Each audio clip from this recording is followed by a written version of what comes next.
Episode 310. Reinforcements from the major guilds arrived one after another, and their leaders personally descended upon the battlefield. As they traveled, the guild leaders who crossed paths began their usual exchanges, full of schemes, hidden agendas, and mutual suspicion, all centered on this boss battle. Time to move. Ye Shu whispered. Baozi was a bit slow on the uptake. Let them kill it. Ye Shu explained. His plan had never included the idea of pulling the boss back at the last moment. With so many guilds fighting over it, things will be chaotic at first, with plenty of infighting. But in the end, the situation will stabilize. The major guilds will use clever methods to minimize casualties and secure the boss. Ye Shu had long since guessed that the kind of crude free-for-all from the start couldn't possibly last until the end. Steamed Bun Invasion thought, let them all kill each other. Once they're all dead, we'll take the lonely boss for ourselves. That's still a bit too simple and naive. We're not going to kill them? It's not our turn to kill. Why not? Because they outnumber us. Steamed Bun Invasion took a look. This little math problem wasn't going to stump him. The enemy did have the numbers, and that fantasy scenario where they'd all be wiped out, it looked like it really wasn't going to happen. These guys are all pretty pathetic right now, just slowly circling the boss, each one of them looking around with extreme cowardice. While they're busy here, let's go do our own thing. And so, the three of them took a detour and left the blazing forest. How the battle would unfold, the three of them would never know. But they would see the outcome eventually. A hidden boss takedown always makes the system-wide announcement. The trio left Blazing Forest for One Line Canyon. As expected, they had been temporarily forgotten. The entrance to One Line Canyon was no longer clogged with players standing around like idiots. The three of them entered the canyon and headed for the dungeon. They'd only run the One Line Canyon dungeon twice last night, so each of them still had one entry left. They casually formed a party with two other players and started running the dungeon. When they emerged from the dungeon, there was still no word from the Blazing Forest. The situation was looking tense. It was almost 11 o'clock. Ye Shu logged out of the game and went to the front desk for his shift. Chen Guo and Tang Ru finally returned at this hour, laden with bags and packages. Hey, give me a hand here. Chen Guo called for Ye Shu, who was on shift at the front desk. Ye Shu didn't dare delay, and hurried over to help with the bags. Ye Shu's eyes lit up when he saw what Chen Guo was carrying under her arm. Oh, the Blue Classic. Hey, you've got a good eye. Not really.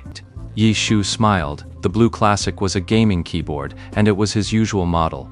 The keyboards and mice at Chen Guo's internet cafe were actually pretty decent. But compared to this professional Blue Classic model, they still fall short. Since you have such a good eye, I'll let you have one. Chen Guo gestured for Ye Shu to hand over the keyboard tucked under his arm. That good? Ye Shu had already spotted the same keyboard, and the two of them had brought three back together. They gave us a discount for buying 3. You're welcome. I see. Ye Shu took it. Oh, and there's a mouse too. Chen Guo pulled another box from the large bag and handed it to Ye Shu. This. What's wrong? I'm not really used to this. What's there to get used to? Too heavy. The mouse Chen Guo bought was called the Heavy Metal. It was big, heavy, and highly responsive, making it a favorite among many gamers. Heavy? Yeah, too heavy. It's exhausting to use. Just how lazy are you? Thanks anyway. Ye Shu took the mouse anyway. So, what are you used to using? Gentle Breeze, 7th generation. But isn't that one for women? Chen Guo was familiar with this model. As he'd said, it was compact, elegant, agile, and lightweight, a mouse that did indeed appeal more to female gamers. As long as it suits you, that's what matters. What does gender have to do with it? Then Chen Guo pulled another mouse from her bag, and it just so happened to be a Breeze, 7th generation. Hey, what a coincidence. You have one? Come on. I'll trade you. Ye Shu handed back the heavy metal piece he was holding. Get lost. Who wants to trade with you? This one suits you better. Ye Shu recommended the heavy metal mouse to Chen Guo. For a player with your level of technical skill, a heavy mouse like this is perfect. It helps improve the precision of your movements. Keep going. Keep going with the story. Chen Guo's face was a mask of disbelief. You'll know if you just try it. Ye Shu shoved the heavy keyboard back into Chen Guo's hands. Should I install this keyboard on the front desk computer? Yishu waved the blue classic keyboard in his hand, asking the boss for approval. Alright, go ahead and install it. And yours? Yishu asked the two of them, heading to the front desk to swap his keyboard. Ah, Neither of them had even considered the issue. The internet cafe had plenty of computers, but even Chen Guo, the boss, didn't have a dedicated machine. Having to swap out the keyboard and mouse every single time I come down to use it. That does seem like a bit of a hassle.